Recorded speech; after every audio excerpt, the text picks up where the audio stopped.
Drama serial तेरे बिन में आज के एपिसोड में मीरब का एक्सीडेंट हो जाता है। मुर्तसिम उसको लेके हॉस्पिटल आ जाता है, जहाँ पे जब मीरब को होश आती है तो वो कहती है कि मैं जितना तुमसे जान छुड़ाने की कोशिश करती हूँ उतना ही तुम मेरे पे मुसल्लत हो जाते हो। तुम क्या कर रहे हो यहाँ पे? वो कहता है कि मैं ही हूँ जो तुम्हें हॉस्पिटल लेकर आया हूँ, वरना अब तक तुम अगले जहाँ निकल चुकी होती। वो कहती हाँ तो निकल चुकी होती ना, लेकिन मैं फिर भी मैं तुम्हारे साथ की कोई ज़रूरत नहीं है। तो वो कहता है तो बचाए तुम इसके कि मेरा शुक्रिया अदा करो, तुम ये कह रही हो। वो कहती है कि हाँ तो और मैं क्या कहूँ। तो मेरा मुर्तसिम कहता है कि खामोश रहो, जब तक अपने प्यारों को, जब तक तुम्हारे प्यारे ना आए तब तक बिल्कुल खामोश रहो, कुछ ना बोलो। जब तुम्हारे प्यारे आ जाए तो बेशक अल्लाह को प्यारी हो जाना, मुझे कोई इतराज़ नहीं है। मीरा ये बात सुन के भी गुस्सा होने ही लगती है। तो वहाँ से उसके पापा और उसके चाचा सारे पहुँच जाते हैं। मीरा उनसे गले लग के बहुत रोती है, कहती है कि पापा आप कहाँ थे? उसके पापा कहते हैं कि बेटा आप घर से निकली हो इतनी जल्दी में, इतनी जल्दबाजी में, इतनी गुस्से वाली क्या बात थी? वो कहती है कि पापा मैं यहाँ नहीं रहना चाहती, मुझे घर जाना है, आप मुझे घर लेके चलें। उसके पापा कहते हैं हाँ हाँ बेटा आप मुकम्मल तौर पे ठीक हो जाओ, मैं आपको लाजमी घर लेके जाऊँगा। घर में मुर्तसिम की मामा ने बड़ा तूफान उठाया होता है। कहती हैं कि जब लड़कियाँ खुद सर हो जाएँ तो इसी तरह ही होता है, इसी तरह ही इंकलाब घर में आ जाते हैं।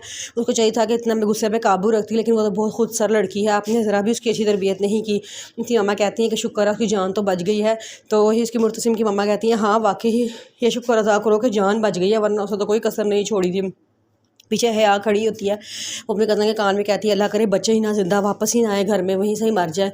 तो वो उसकी दो दोस्त कहती है कि ऐसा बोलो क्या कह रही हो। साथ ही मुर्तसिम की मामा कहती है कि हाँ किसी ने कुछ कहा है? तो वो कहती है नहीं नहीं कुछ नहीं कहा, कुछ नहीं कहा। सारे इसको मोश हो जाते हैं। मुर्तसिम अपनी मामा को कहता है कि मामा आपको पता है वो मुझसे शादी नहीं करना चाहती, उसने इसीलिए गुस्से में गाड़ी चलाई थी और अपना एक्सीडेंट तक करवा लिया है, जो इस सब बात का साफ इजहार है कि वो मुझसे शादी नहीं करना चाहती। आप क्यों उसके पीछे पड़ गई हैं? मैं उससे शादी नहीं करना चाहता, ना ही मुझे वो पसंद है। इतनी खुद से लड़की को मैं काबू नहीं कर सकता, इसलिए आपकी मेहरबानी आप मेरे से शादी ना करवाएं। वो कहती हैं कि देख लेंगे, शादी से पहले लड़कियां ऐसे ही खुद से होती हैं, शादी के बाद सब कुछ ठीक हो जाता है। मुर्तसिम कहता है अच्छा चले देख लेते हैं। मीरब छत पे खड़ी होती है, बड़े गुस्से में वहाँ टहल रही होती है। तो वहाँ मुर्तसिम आ जाता है और आके कहता है कि और ये जगह अच्छी है, वैसे यहाँ से ना खुदकुशी करने के ना बड़ा फ़ायदा होगा तुम्हारे को, कोई हाथ पाँव बाजू टूट ही जाएगा। बड़ा अच्छी जगह है, अच्छी नपाई कर रही है तुम। वो कहती है कि मैं अपने लिए नहीं, मैं तुम्हारे लिए कर रही हूँ। अगर इस तरह मेरी शादी में डिले होता है तो बड़ी अच्छी बात है, तुम यहाँ से खुदकुशी कर लो।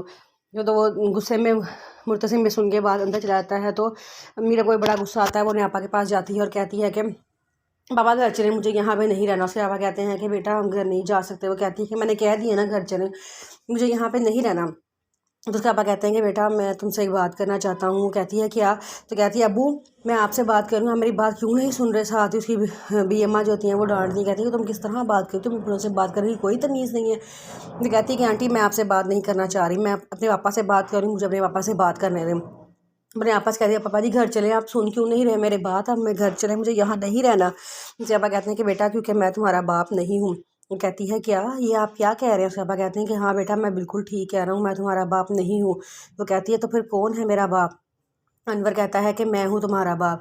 वो कहती है कि ना पापा मैं आपसे पूछना चाहती हूँ, आप जवाब दें, मेरी आंखों में आंखें डाल के बताएं मैं कौन हूँ, मैं किसकी बेटी हूँ? उसकी भी अम्मा कहती हैं कि वकास तुम खुद ही उसे बता दो, उसको हमारी बात भी की नहीं आएगा। वकास कहता है कि हाँ मेरा बेटा तुम हमारी औलाद नहीं हो, मैं तुम्हारा कुछ भी नहीं लगता। अनवर कहता है तो तुम मेरी और नादिया की औलाद हो, हमने सिर्फ इसको तुम्हें पालने के लिए दिया था।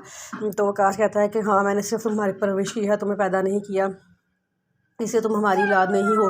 मेरे को बड़ा दुख होता है। ये बात सुन के रोती हुई वहाँ से चली जाती है और वकास अनवर से कहता है कि तुम्हें तुम्हारी बेटी मिल गई है, तुम्हें तुम्हारी बेटी मुबारक हो, मैं यहाँ से जा रहा हूँ, अब मैं यहाँ पे नहीं रुकूंगा।